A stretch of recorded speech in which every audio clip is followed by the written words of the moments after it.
Hola, en esta quinta reflexión quiero hacer algunos análisis que están basados en reflexiones anteriores, pero son consecuencia.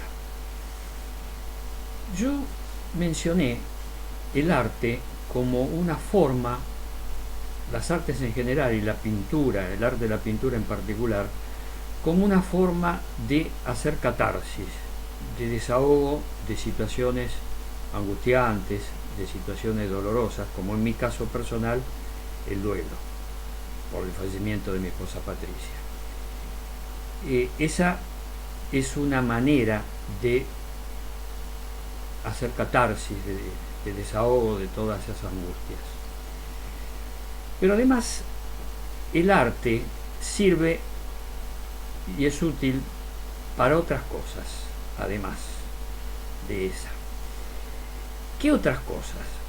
Bueno, acá hay una cuestión muy importante, y es que los seres humanos estamos acostumbrados por la familia, el ambiente cultural, a expresarnos de una manera más bien de seguimiento de otros, o sea, de imitación de otros. Así como si nos colocamos, por ejemplo, delante de un chimpancé, de un chimpancé y empezamos a hacer muecas. Lo más probable es que el chimpancé imite las muecas que hacemos. Este experimento yo lo hice muchas veces en zoológicos y en lugares donde había monos antropoides. Y es curioso cómo la tendencia del chimpancé es a imitar las muecas que a nosotros hacemos. Los seres humanos tenemos un resabio de estas actitudes. Quiero aclarar que en otros videos yo comenté que uno de mis intereses más importantes es el estudio del comportamiento humano, es decir, cómo somos los seres humanos, el cómo somos. Para lo cual investigo en ciencias que se relacionan con el ser humano. La etología, que es la conducta animal en general, la antropología, el estudio del humano, la paleoantropología de los restos fósiles, la sociología, la psicología, son ciencias que se relacionan con la conducta humana.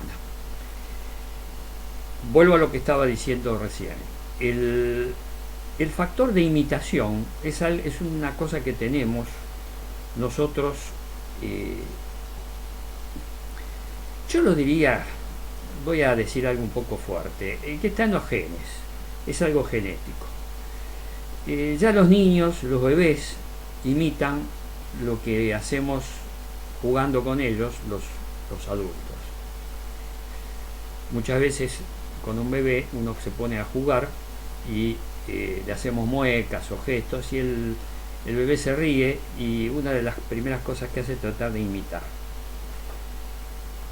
¿Cómo relaciono esto de la característica natural, entre comillas, si se quiere, a imitar? En el arte, una de las primeras manifestaciones del arte es imitar la naturaleza, imitar lo que vemos. La cuestión de la imitación yo la llevo también en el terreno social. Se producen las modas. ¿Qué son las modas? Imitación de lo que alguien ha introducido como moda. Y se producen las modas, o sea, todos empiezan a usar o a utilizar ropas, modismos idiomáticos. Por ejemplo, yo me he dado cuenta que un tiempo atrás, unos años atrás, se utilizaba como muletilla como muletilla al hablar, ¿no? Decir así, Después se usó como muletilla el digo. Digo, cada rato cuando no sabía cómo continuar una frase, una persona al hablar, decía digo, como ganando tiempo. Otra muletilla es repetir lo anterior. Esto es típico de algunos políticos que están hablando y no necesitan tiempo para elaborar la siguiente frase y repiten la anterior. Y en algunos casos la repiten 2 y hasta 3 veces. es característico de algunos políticos. No quiero hacer nombres específicos, pero si uno los escucha se va a dar cuenta. Otra muletilla al hablar es, hoy en día se usa mucho en lugar de digo, digamos. Escuchen atentamente cuando algún periodista o expositor, político, escritor, filósofo, lo que fuere, que está exponiendo, sobre todo cuando lo hace en público, utiliza como muletilla el vocablo digamos.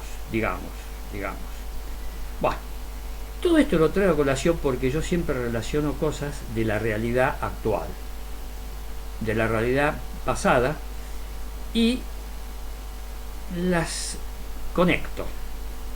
Como dije en otros videos, tengo la capacidad de relacionar cosas. Y hago mi método, que es la colcha de retazos ensalada rusa.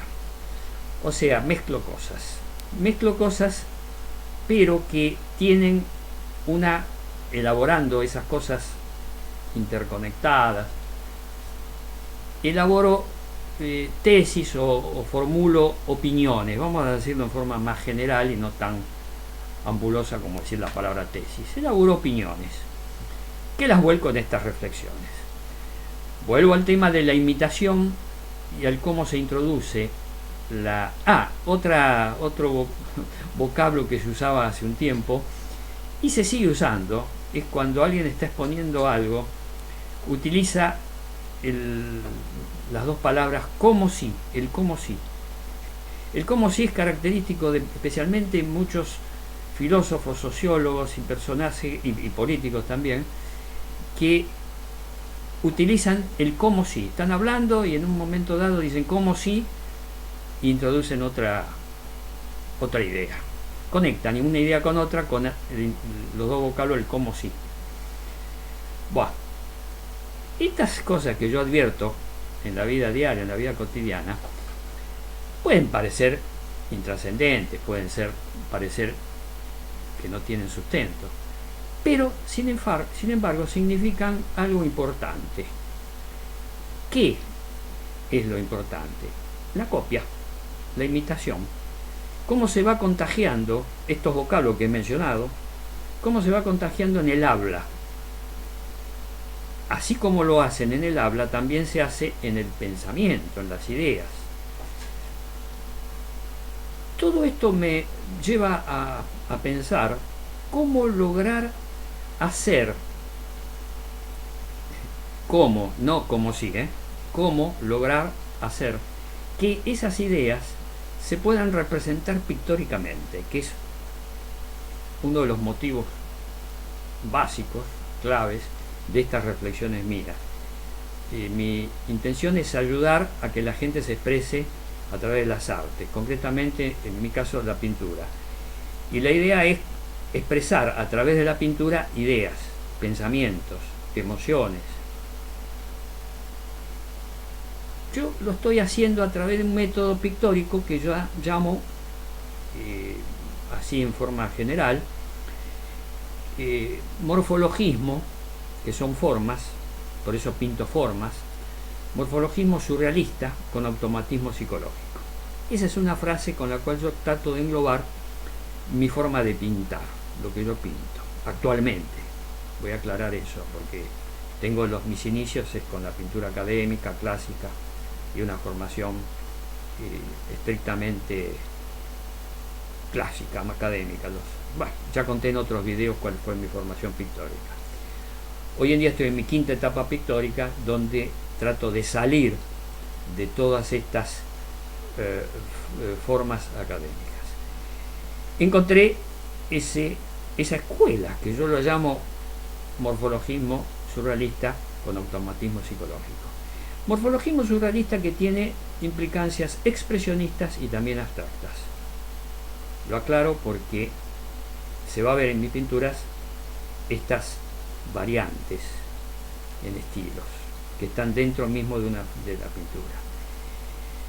Vuelvo a lo que estaba diciendo recién. A través de esta forma, de esta escuela pictórica, trato de llevar al espectador del cuadro, al espectador de la obra, a que se meta dentro de la obra, a que participe. Y esto es muy importante. ¿Por qué? Porque al ver cosas extrañas, enigmas, figuras estrafalarias, yo pinto seres imaginarios que se relacionan o no con seres reales, hago mezclas de seres reales y elaboro otro ser que es una mezcla de 2 o 3 animales, por ejemplo, y elaboro otro animal. Esto lleva al espectador, si se mete dentro de la obra, o sea, si la examina de cerca, por eso en mis videos yo me acerco con la cámara para que se vean los detalles, no solo la parte pictórica de la técnica pictórica, la mezcla de colores, la pincelada, sino también observar el detalle pequeño.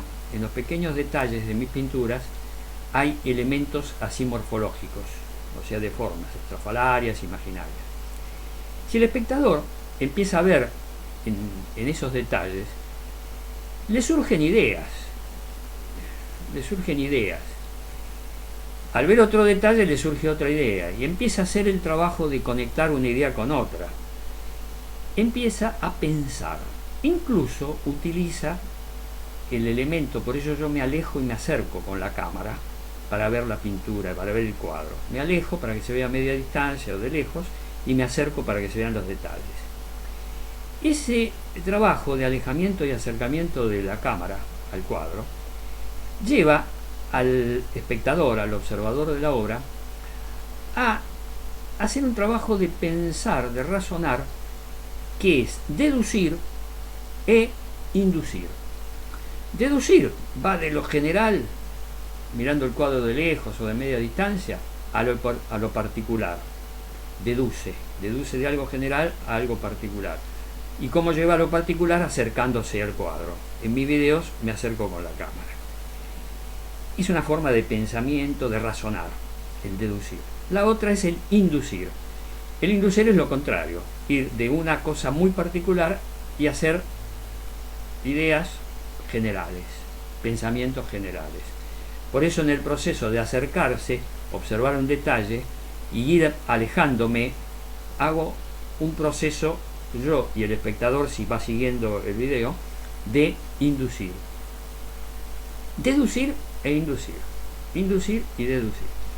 Ese mecanismo lleva tiempo. O sea, pasan unos segundos, pasan momentos, hay un transcurso del tiempo.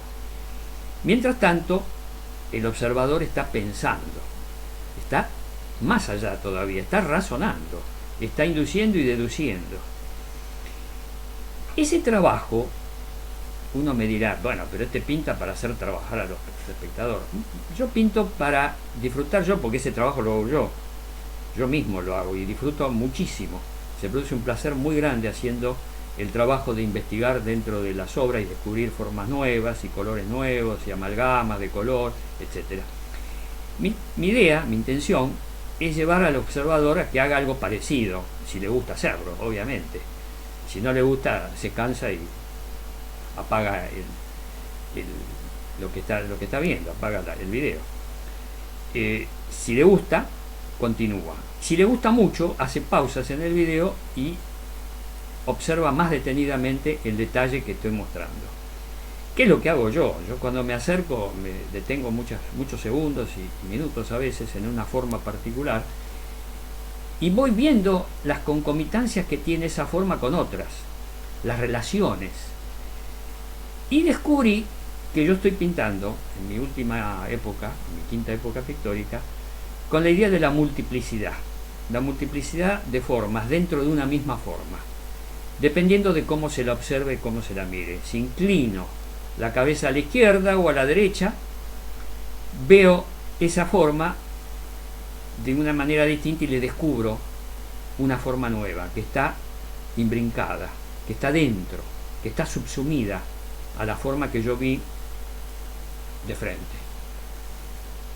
Incluso este trabajo de inclinar la cabeza a un lado y a otro, yo inclino mis videos, inclino la cámara, hace una nueva forma de razonamiento. Ya no inducción, deducción, una nueva forma de razonamiento que es descubrir formas dentro de otras formas. Eso lo lleva también a pensar, porque dice, ¿cómo? De esta forma extraña encuentro esta otra. Razona, sigue el razonamiento en el tiempo. Eso lo lleva a involucrarse con la obra, pero también a disfrutar, porque yo voy a esto. La observación del arte pictórico es en el fondo una forma de buscar un placer estético. Ese placer estético yo lo descubro, lo encuentro en las obras que estoy pintando. Por eso invito al espectador, al observador, a que haga algo similar y que trate de disfrutar, y si no, bueno, no le interesa el tema y seguirá con otra cosa. Pero como yo disfruto mucho buscando, hurgueteando, ahora hago el mismo trabajo en mis obras y en obras de otros artistas. Estoy viendo otros pintores. Ya mencioné en otros videos el caso de Jerónimo Bosch, el Bosco, que es algo maravilloso. Se pueden encontrar infinidad de formas, así deduciendo unas dentro de otras, maravillosas. La imaginación y la fantasía del Bosco es extraordinaria. Hay otros pintores de su época que intentaron hacer algo parecido, Bruegel, y hay otros, pero el Bosco es único en este aspecto. Lástima que tiene pocas obras que han quedado, creo que son 25, 26, 27 obras cuando mucho, que nos han quedado con seguridad del Bosco. Es una pena que no hayan quedado más, que no haya pintado más. Yo hago ese trabajo de introducirme, hurguetear dentro de la obra con mis pinturas, que son muy proclives a que se haga esto, porque incitan a eso, porque se ve de lejos algo y dice, ¿esto qué es? Me acerco y empiezo a ver formas, esto no lo había visto de lejos, y lo veo de cerca, y al verlo de cerca inclino un poco la cabeza, por casualidad inclino para un lado o para el otro, y veo otra forma que sale de la forma primigenia, sale una nueva, o se subsume una que viene de afuera en la que está, se subsume en otra. Es un continuo ir y venir de formas, hay una multiplicidad. Yo lo llamo multiplicidad y también continuidad, porque esas formas se continúan con otras. Esa forma, esa multiforma, se comunica a través de distintos mecanismos que yo utilizo en mi pintura con otras formas. Un conjunto de formas así multifacéticas, de un mismo color o de un mismo tono de color, significan, doy pistas para la interpretación, no sé en el Bosco cómo sería, pero el Bosco no hace muchos cambios de color, no noto muchos cambios de color. Las formas hay más unidad cromática, puede ser el transcurso del tiempo que haya llevado a sus pinturas a esa unidad cromática, pero quizá él no pensaba en hacer colores distintos, aledaños unos a otros. Bueno, yo sí lo hago. Cuando yo en un conjunto, en una forma multifacética que tiene muchas dentro de sí, son de un color, y al lado hay otra forma también multifacética de otro color o de otro tono, dentro de un mismo color, otro tono muy distinto, significan que hay dos relatos diferentes. Dos relatos significa que hay un conjunto de ideas en uno y en el otro. Cuando cambio de color hay dos pensamientos más elaborados distintos. Hay un pensamiento general, por eso le pongo un título al cuadro. Por ejemplo, ahora dentro de poco voy a grabar un cuadro que lo tengo ahora en el Caballete, cuando tenga tiempo y buena iluminación natural, lo voy a grabar, se llama Protestas. Lo tengo en el Caballete, lo estoy observando, estoy descubriendo formas nuevas. Yo cometía el error de grabar videos con mis cuadros y encontrarle las formas nuevas en el momento que lo estaba grabando. Había espontaneidad, eso sí, es muy importante la espontaneidad, no solo en la ejecución, el automatismo en la ejecución, sino también al grabar el video, descubría cosas nuevas en ese momento.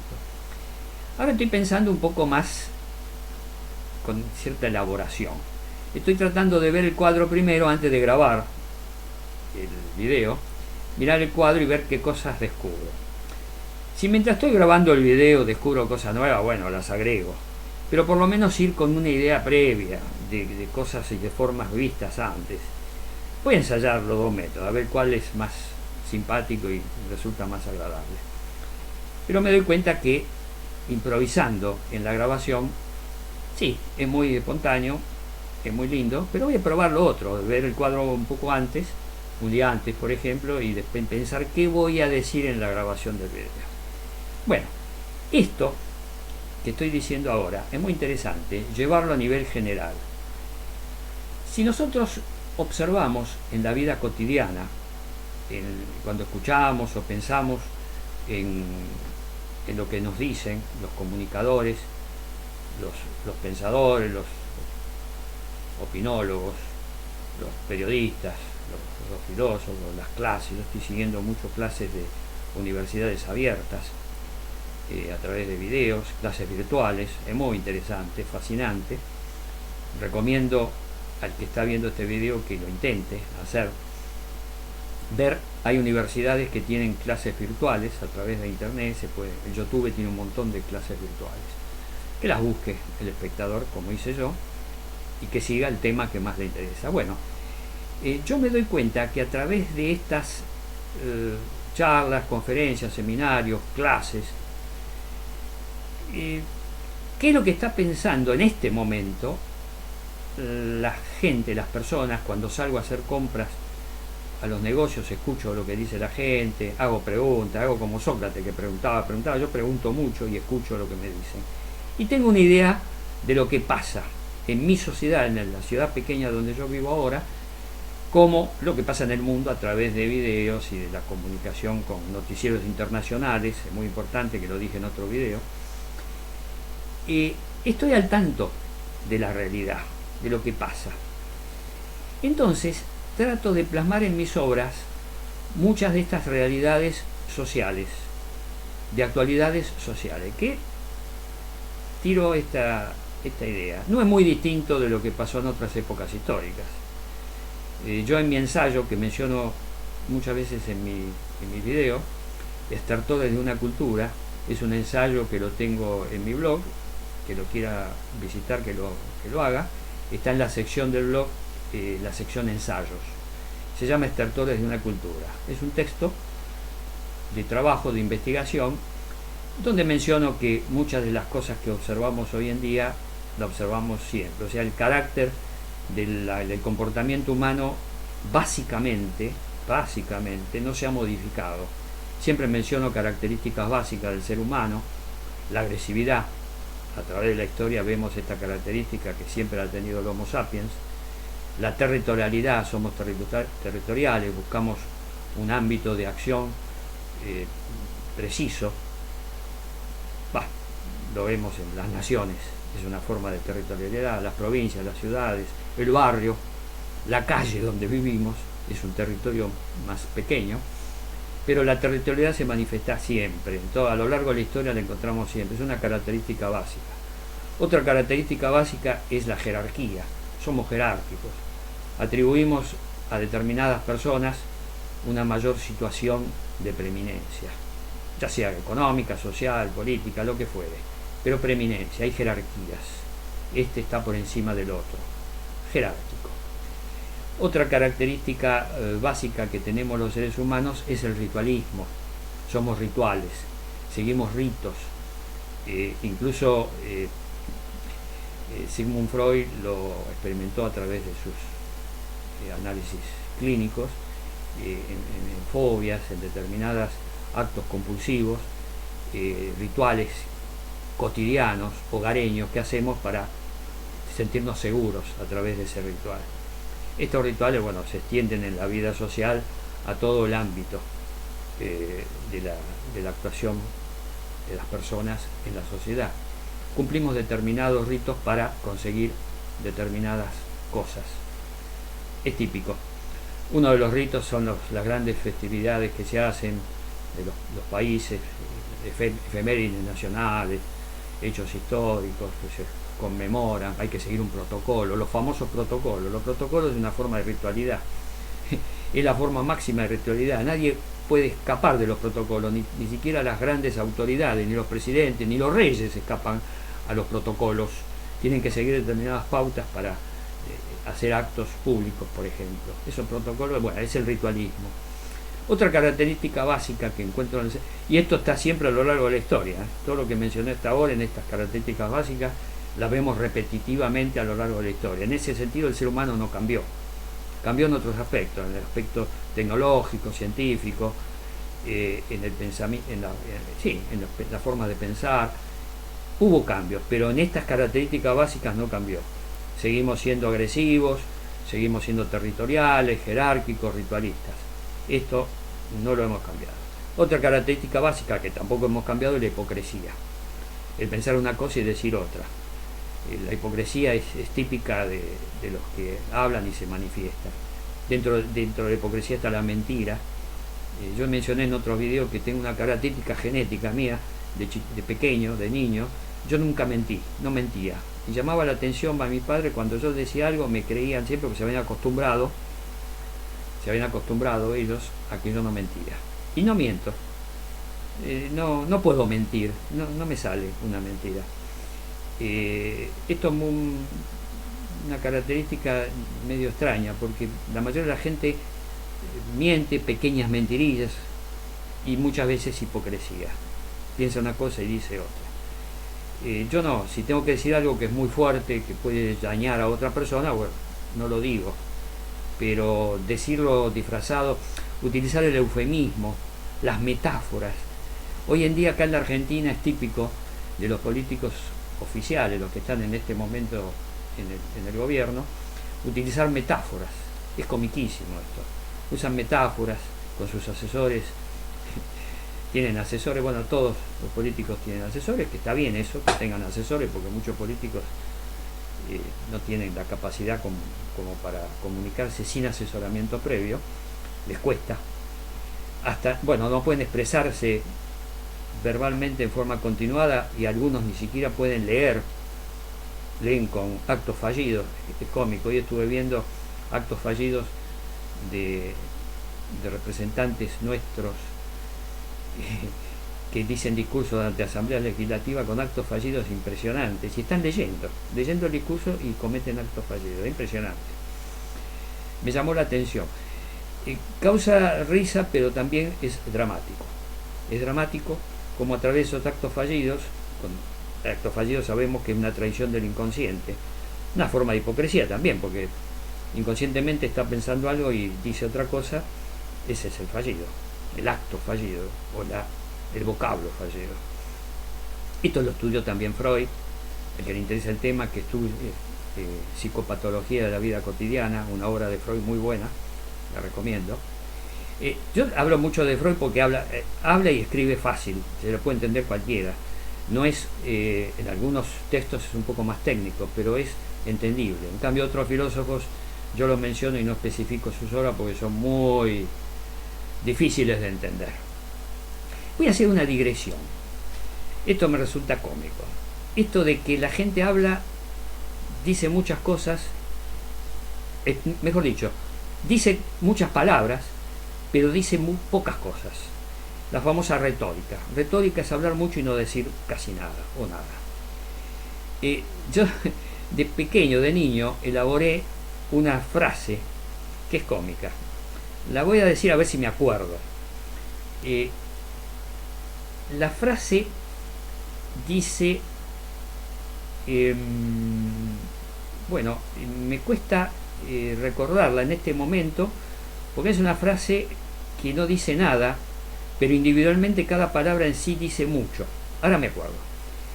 La frase dice así: los elementos prístinos de las concomitancias intermitentes que coadyuvan a la eficiencia primigenia de los cálidos alientos intermicordes. La voy a repetir porque es cómico. Los elementos prístinos de las concomitancias intermitentes que coadyuvan a la eficiencia primigenia de los cálidos alientos intermicordes. Si uno va al diccionario, busca un lugar que significa cada palabra tiene un significado. Conectada, así como lo hice yo, va a costar mucho entender algo. Dice algo, pero muy oscuro. Esta forma oscura de expresarse la tienen muchos filósofos. Por eso cuando yo menciono filósofos, pongo en guardia al oyente, al que está viendo el video, que tenga un poco de paciencia, porque hay muchos filósofos que son muy oscuros para expresarse. Uno de ellos es típico,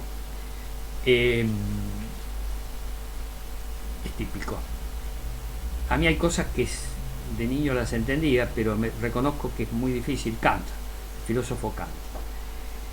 Los filósofos modernos del siglo XX hay varios que son muy oscuros para entender. Por ejemplo, Lacan. Lacan tiene seminarios, o sea, le han grabado clases. Creo que no escribió sí un libro con intención de hacer un texto de libro, pero tiene las clases, los famosos seminarios, que son cursos que él dio en París, que son muy buenos, pero es muy difícil de entender, es muy oscuro. En la traducción al castellano peor todavía, pero en francés en sí mismo es muy oscuro. Hay otro filósofo que últimamente estoy mencionando, Deleuze, que tiene un texto, yo mencioné el Antiedipo, tiene un texto que se llama mesetas, mil mesetas. Es un texto muy bueno, pero muy también difícil de entender.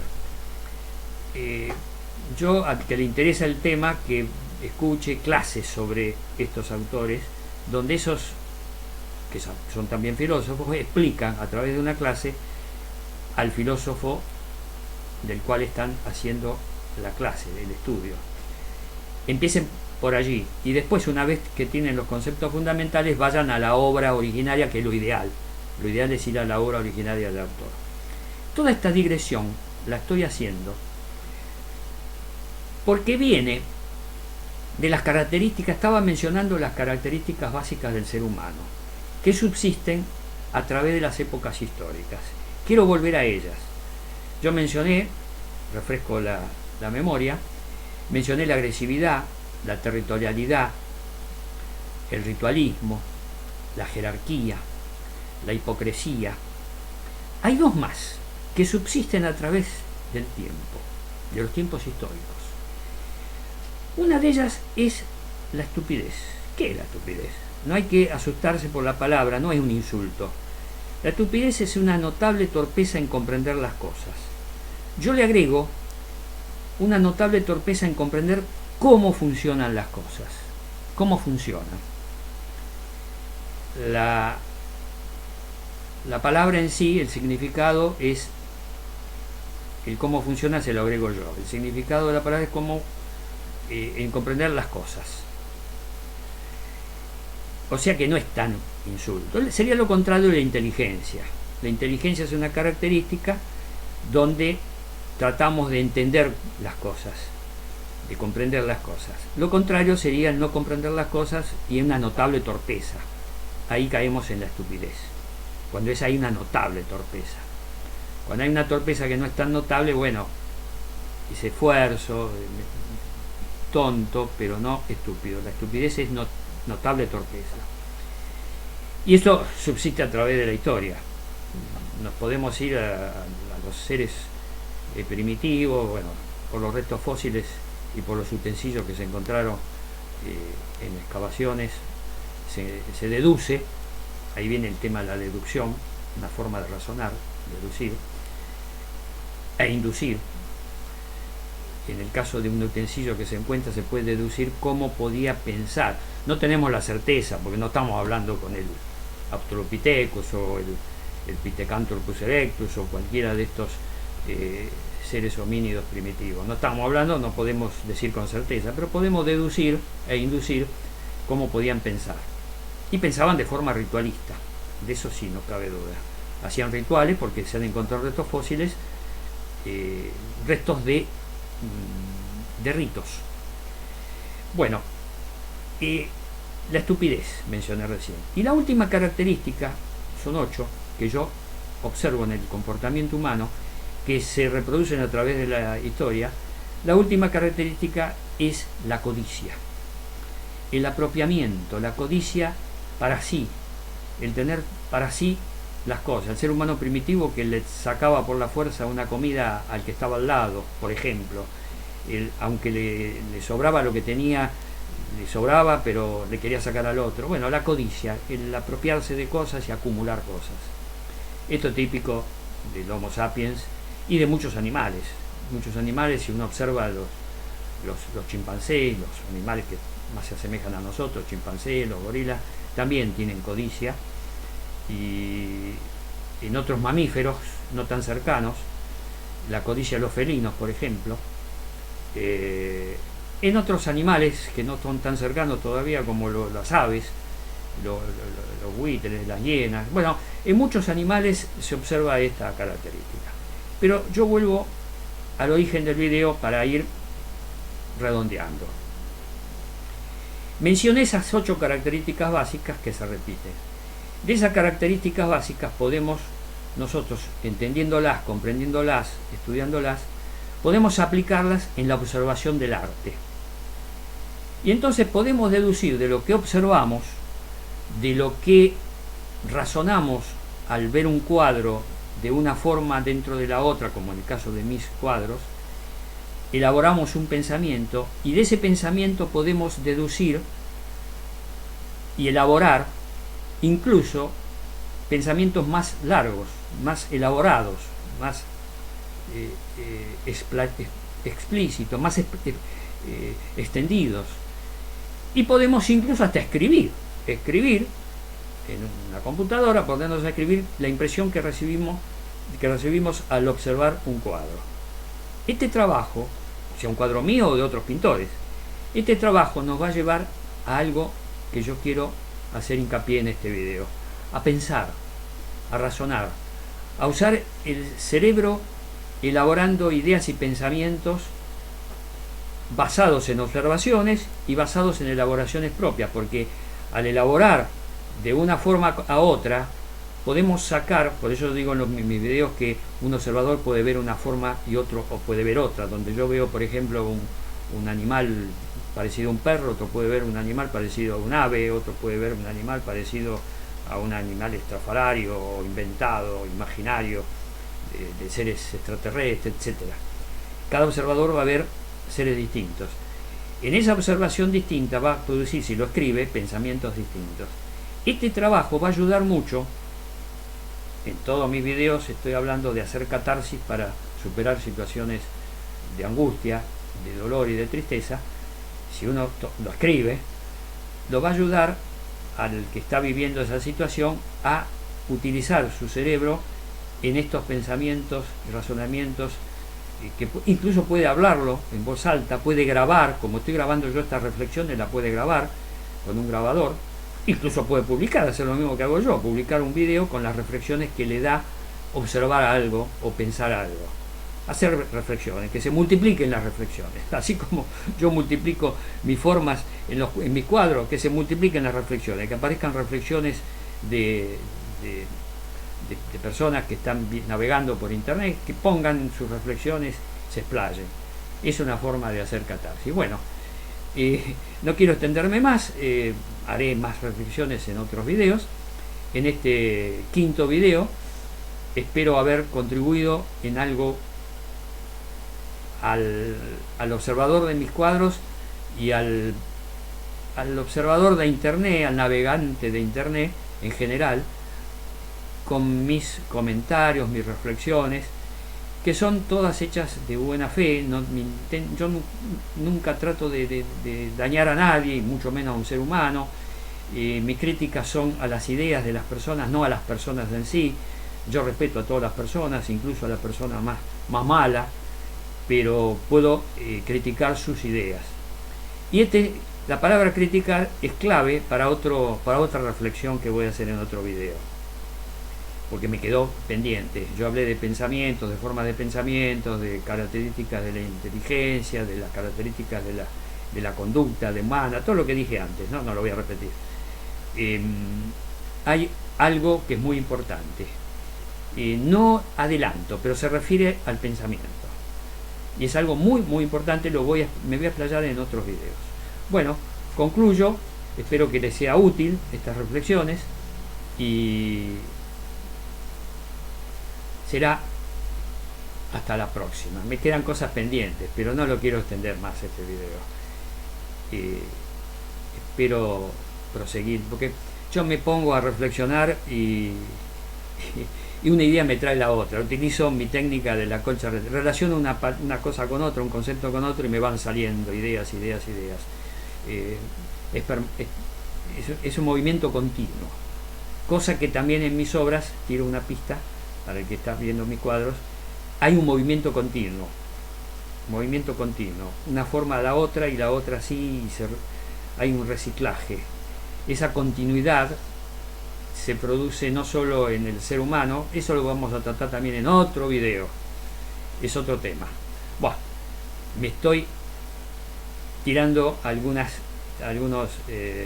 ideas sobre lo que voy a hablar en otro video, pero a lo mejor cuando me pongo a hacer otro video surjo con otra cosa, así que por eso me cuesta dejar pendiente esto, pero no importa, son ideas muy importantes que me van a aparecer en otros momentos. Bueno, me despido, un gran saludo a todos y traten de obrar siempre bien, no dañar. Esa es la mejor ética que un ser humano puede tener, con independencia de sus creencias o no creencias.